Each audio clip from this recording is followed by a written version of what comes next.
Ramdam na ramdam ko na ang presensya ng Diyos na hinihipo niya na ang bawat isa rito sa mensaheng ito.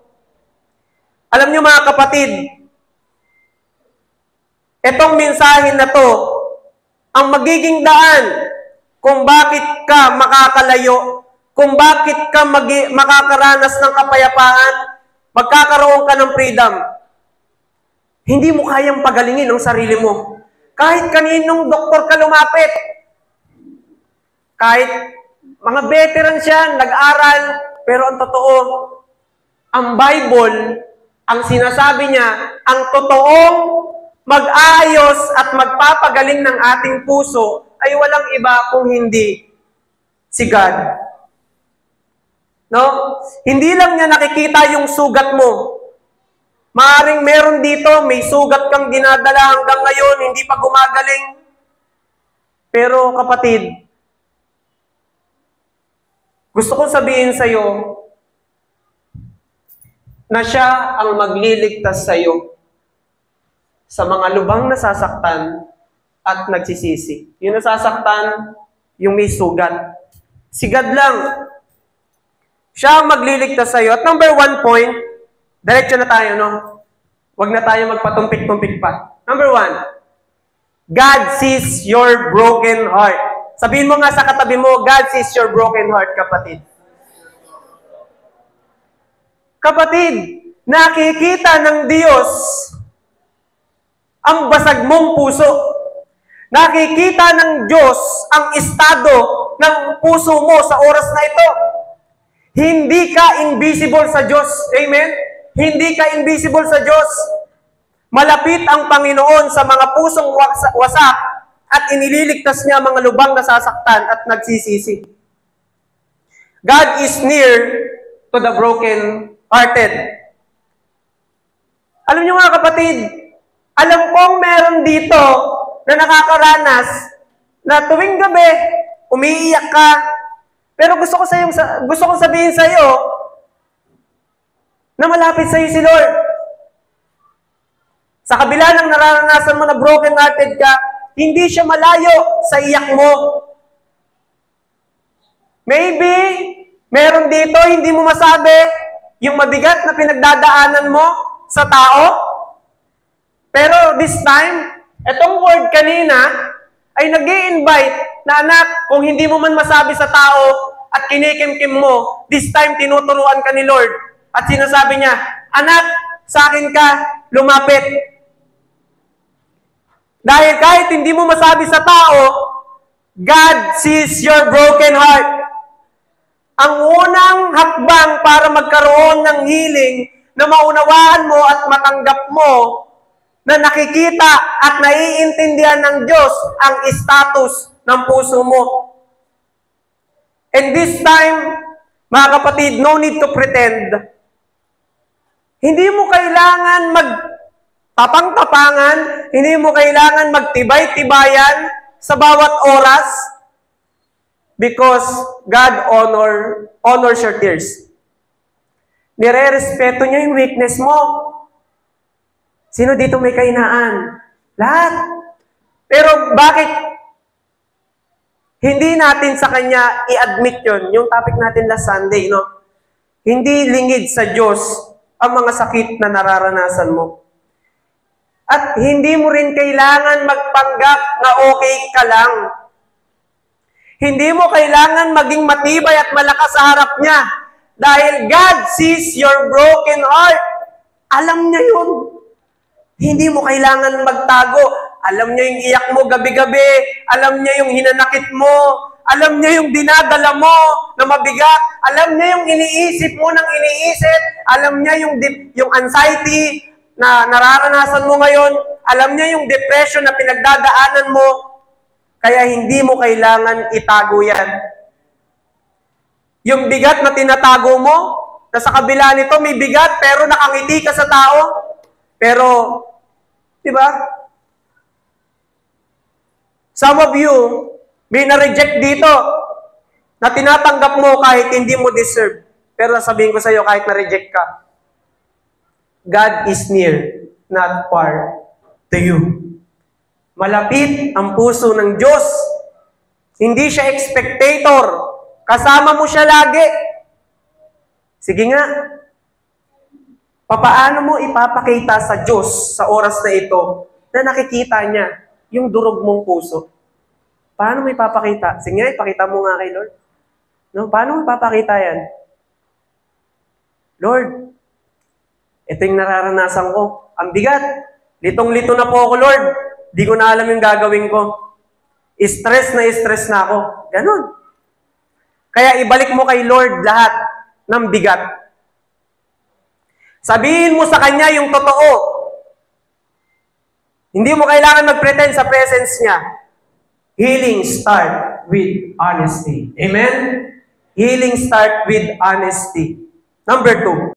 Kanina, ang Diyos ay nakikita yung estado ng puso mo. Ngayon naman, nung nakita niya yung estado ng puso mo, kaya rin pala niyang pagalingin yung wasak mong puso. Hindi lang siya nakikinig, hindi lang niya nakikita, pero may ginagawa siya. Yung sakit sa loob mo, na talagang, alam mo yon, dahil sa past experience natin. May mga past experience tayo, I pray, Lord, Holy Spirit, touch the past, touch the memories, Lord, nang sa ganun, Panginoon, gumaling ito. I-touch mo ang lahat ng ito, Panginoon, sa mga oras na ito. Kailangan mahawakan niya ng Diyos. Yung mga nakaranas dito na ma-reject, nakaranas dito na mabuli, you feel discriminate, na-discriminate ka, kapatid, sasabihin ko sa iyo, hindi ka kayang pagalingin ng anumang bagay or sino mang doktor. Si Dr. Jesus lang ang kaya magpagaling sa iyo. According to the verse, Psalms 147:3, at ang mga pusong wasak ay kanya ring lulunasan. Si God ang makakapagbigay ng lunas. Ang natamon nilang sugat ay kanyang bibigyan kagalingan. Makikilala natin na ang Diyos ang magpapagaling ng estado ng pusong wasak. Yung puso natin ngayon na hindi ayos. At according sa English version, hindi ka lang niya pagagalingin yung sugat na yun. There binds up their wounds. Grabe, no? Kumbaga, si Lord ay naglalagay ng alcohol, ng illustration lang ito, ha? Ng, ano ba tawag din yung brown? Betadine? Hindi lang pala niya ginagamot. Ang sabi niya doon, He binds up their wounds. Binibendaan pa ni Lord. Nang sa ganon, tuluyan ka ng gumaling. Huwag kang lumapit sa ibang bagay para magpabenda ng sugat na meron ka.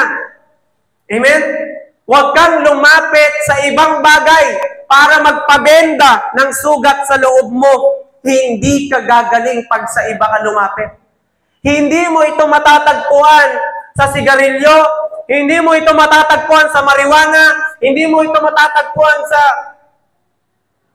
sa alak, hindi mo ito matatagpuan sa ibang tao. Hindi mo ito matatagpuan pag nagpakalayo-layo ka. Matatagpuan mo lamang ang kagalingan sa Panginoon. Palakpakan natin si Lord. Amen? Hindi instant ang healing, pero sigurado akong totoo at tuloy-tuloy nating mararanasan to. Awit 62 verse 8, mga kababayan, sa lahat ng oras, magtiwala sa Diyos. Sa Kanya ilagak ang inyong pasaning. Ngayon diranas siya. Ang kublihan may dulot na lunas. May healing ang Panginoong Diyos. Healing takes time, but God is faithful. Every step, faithful si Lord. Amen?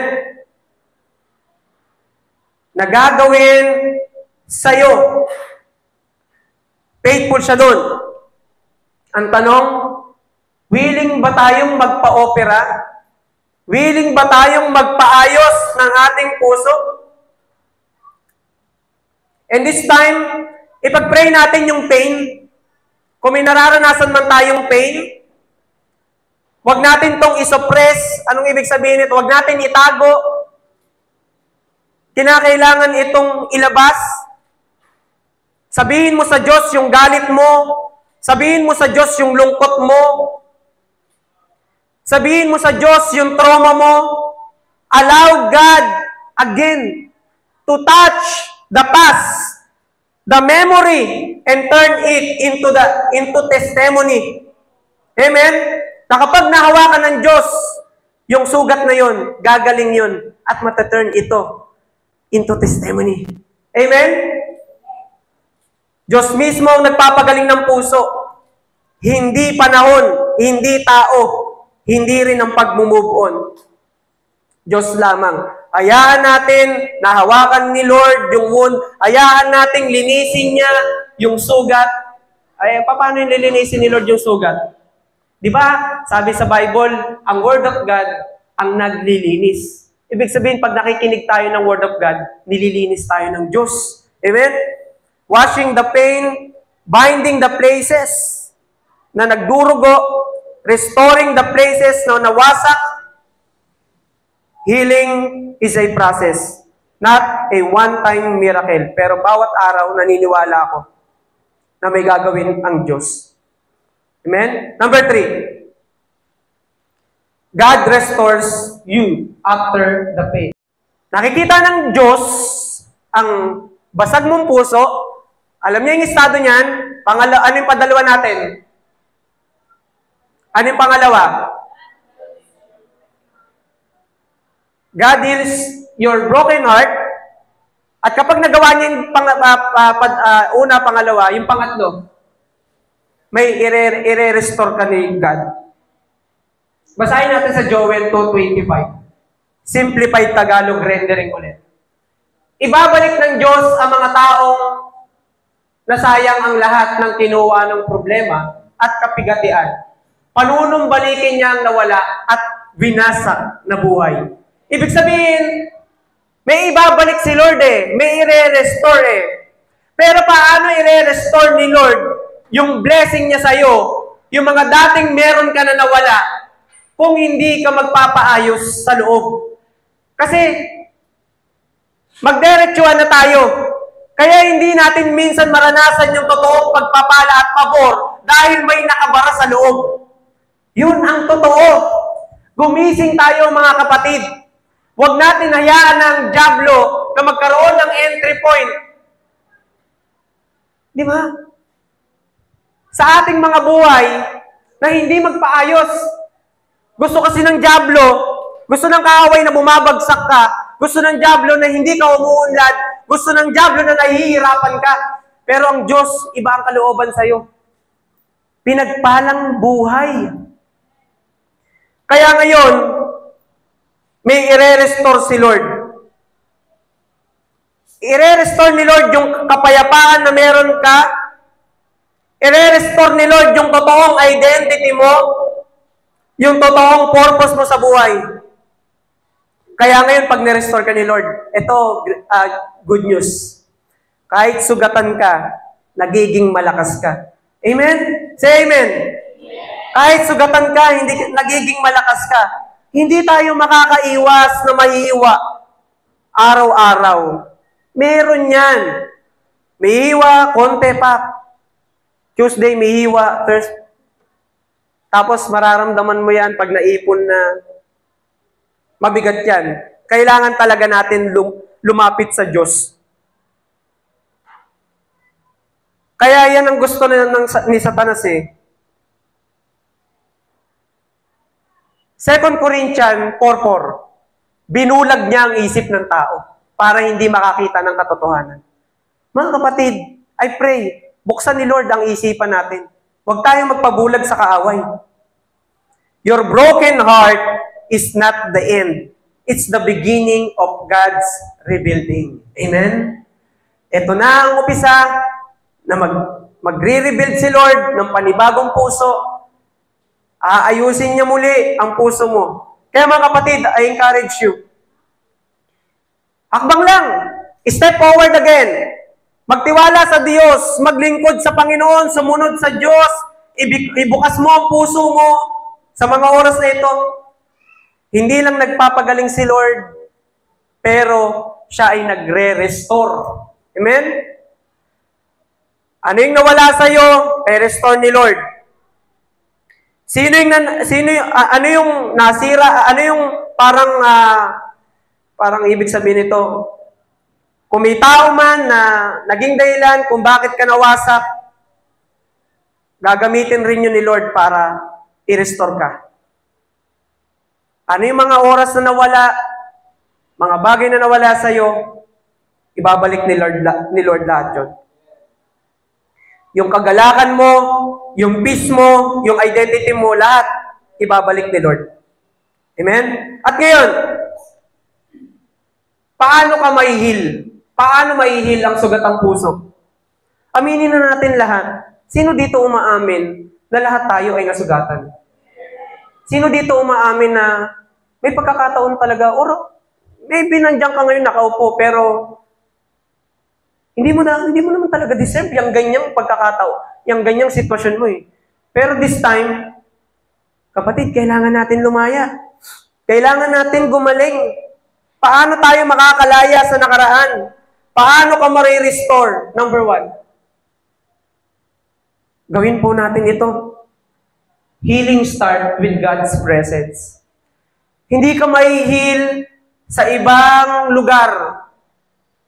Hindi ka mai-heal sa pagpunta sa mga iba't ibang lugar, sa mga iba't ibang presence. Pero mai-heal ka 100% sure. Ha? Mai-heal ka 100% sure. Sakit yung ginawa niya sa akin. Sabihin natin, Lord, nahihirapan ako. Lord, nababad trip ako. No, Lord, bumibigat ang ulo ko, na high blood ako. Lord, hindi ko alam kung paano ako susulong.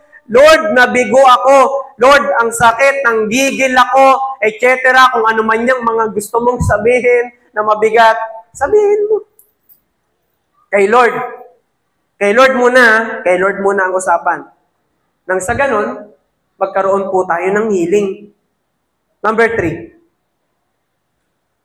Healing grows through God's Word.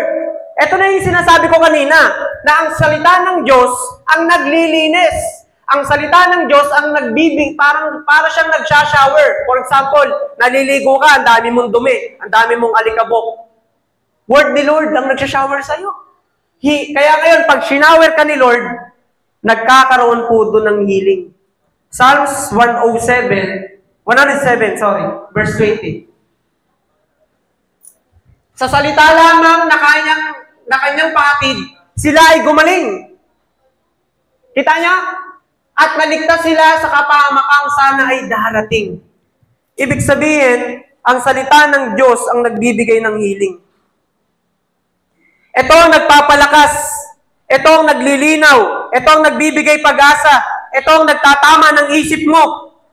Sa tuwing nakakapag-desisyon ka na ng mali. Ito ang nagbubuo ng puso mo. Di ba? Sugatan ng puso. Kasi, minsan naniniwala tayo na ang salita ng Diyos ay maling bagay. Pero hindi. Ang salita ng Diyos ang nagpapagaling po sa atin. At last, number 4. Healing deepens through forgiveness. Amen? Nakikinig ba kayo? Healing deepens through forgiveness. Ang unforgiveness ay parang isang patalim na nakalagay sa loob mo. Na kapag hindi mo yan binunot, patuloy na patuloy kang masasaktan. Amen? Yung hindi pagpapatawad ay isang patalim na nakaturok sa puso mo. Na kapag hindi mo tinanggal o hindi ka nagpatawad, naku po, hindi ka gagaling. At patuloy ka araw-araw na magdurusa. Patuloy kang araw-araw na masasaktan. Parang katulad yan ng illustration ng, ano ba tawag doon, yung parang, yung maliit na, sa mga plywood, kapag pumasok sa daliri, ano yung kay Marlon? Sa lubsob. Maliit lang yun, ha? Lumaki, kapag na-touch, di ba ang sakit? Ganon din ang unforgiveness sa loob natin. Kaya napapansin nyo, hindi naman yun yung meaning ng tao na gustong hello? Yan, okay na, Pastor. Hindi naman yun yung meaning na tao na gusto niyang sabihin sa'yo, na may misinterpret mo, na mamali mo ng view. Kasi ang totoo, yung nakapakinig, may unforgiveness. Merong dinadala. Di ba? Na bawat sasabihin sa kanyang tama, minamali niya. Parang, for example, bakit ka mabilis magtampo? Ano ba ang pinakaugat? Bakit mabilis ka magtampo? Bakit ka mabilis mag-isip ng masama sa tao? Kapatid, dedirektahin ko na. Ito ang sagot. May problema ka sa loob. May unforgiveness ka.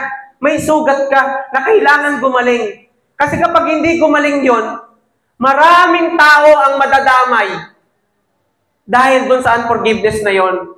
Maraming mga relasyon ang masisira. And this is the time God is speak right now. Nagsasalita ang Diyos. Di ba may mga tao ang bilis mapikon, ang bilis mag-react, ang bilis magsalita ng hindi maganda, galit na galit. Di ba alam niyo yun? Galit na galit agad. Saan nang gagaling? Na ano yung ilalim ng bagay, ng sitwasyon na yun? Bakit siya nagkakaganon? Kinorek mo naman, kinorek mo lang, tinama mo, galing sa salita ng Diyos. Naku, si Pastor, pinariringgan ako. Diba? Alam mo yun, bakit ka nagiging sensitive? May nakaturok, kapatid, na unforgiveness. May nakabaon na kailangan talaga maalis. No? Mabilis mag-react, mabilis tayong umusga, mabilis tayong mag-isip ng masama, mabilis tayong magsalita ng masakit, ng mga mabibigat. Bakit ganun? Sabi nga sa Bible, malalaman mo ang estado ng puso depende sa sinasabi ng bibig. Amen? Kaya ngayon, kung nakikita mo na ang isang tao ay mura ng mura, di ba? Ang status ng kanyang puso ay sugatan at hindi maayos. At kailangan itong mahil. Bilang isang Kristiyano, kailangan natin ng forgiveness. Solution. Kapag wasak ka, hindi kay tataboy ng Diyos. Mas lalo siyang lumalapit sa iyo. God is close to the broken-hearted. Kapag sugatan ka, hindi ka niya pinababayaan. Naniniwala ako sa mga oras na ito, bebendahan ka ng Diyos. Nakikita niya yung puso mo. Gusto niyang pagalingin yan. Gusto niyang may ma-restore sa buhay mo. Gusto niyang maayos yung pamilya mo. Meron dito, gusto mong maayos yung pamilya mo. Ayaw mo mag-suffer. Pero this time, baka may sinasabi na si Lord na kailangan nating ayusin.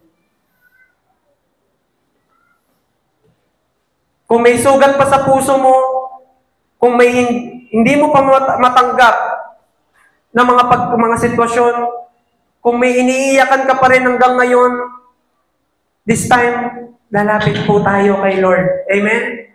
Lalapit po tayo kay Lord. He is close to the broken-hearted.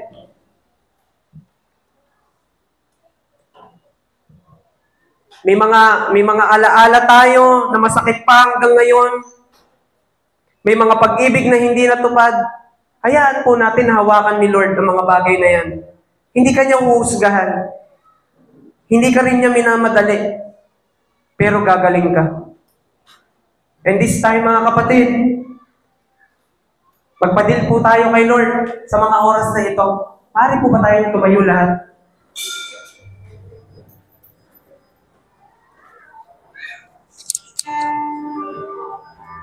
Sa mga oras na ito, naniniwala ako na may gustong gawin si God sa mga buhay natin. Naniniwala ako na gusto niyang ayusin yung puso mo. Nang sa ganun maging maayos ka at maging totoong patotoo ka sa ibang tao.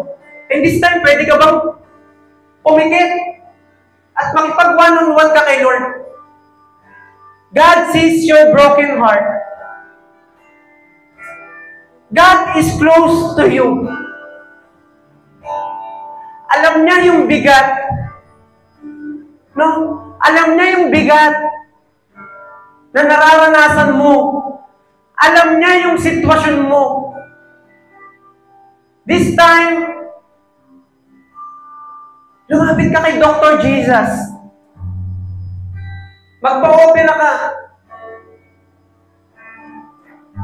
Holy Spirit, naniniwala ako na may pagkilos kang gagawin. Na may pag-touch kang gagawin, Panginoon, sa mga oras na ito. Lord, i-touch mo yung past.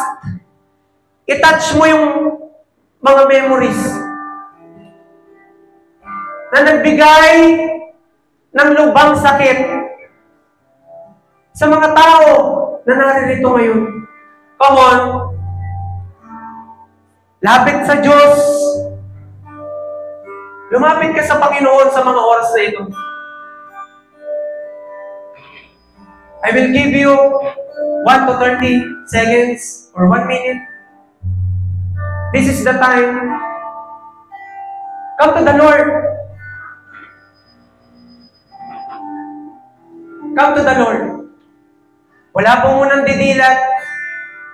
Close your eyes. Oh.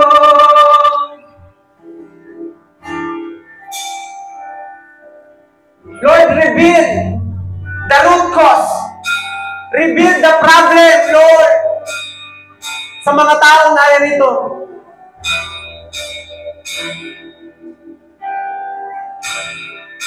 Lord, i-reveal mo, Holy Spirit, yung estado ng puso ngayon. Kung bakit kami nakakasira ng relasyon. Kung bakit may mga relasyon na wasak.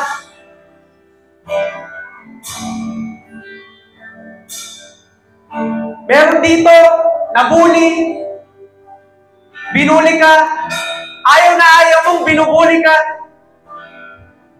And this time, ibigay mo kay Lord yan. Ibigay mo kay Lord. Some of you rejected, nireject ka, ang sakit, nire-reject ka ng tao. O maybe, nasa sinapupunan ka pa lang, na hanggang ngayon, nire-reject ka ng magulang mo. Hindi mo nararamdaman yung pagmamahal ng magulang mo sa'yo. This time, mga kapatid, sabihin mo kay Lord, come on. Yung mga past memories na meron ka, o yung iba dito, may mga father's issue. Nagtatanong ka kay Lord, bakit ako iniwan ng tatay ko?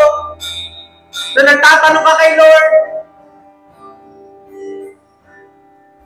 bakit wala siya sa tabi ko? This time, come on, wala mo nang didilat. Pumikit po tayong lahat.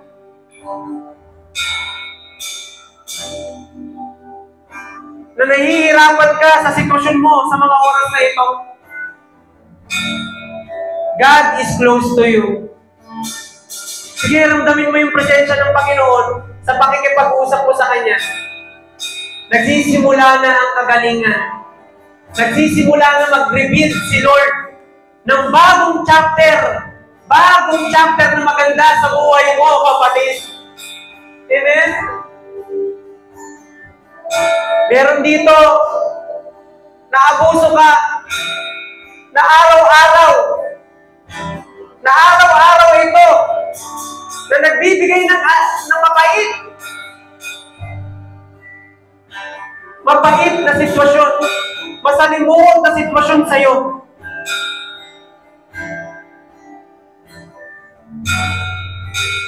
Inabuso ka, maybe meron dito, pinagsalitaan ka ng hindi maganda, ginawan ka ng hindi maganda. Kung nahihirapan ka, kapatid, sabi ng Matthew 11:28, "Come to me all you weary and burdened, and I will give you rest." Lumapit ka sa Panginoon sa mga oras na ito. Come on. Kung lumalapit ka, nasabi mo sa Panginoon sa mga oras na ito,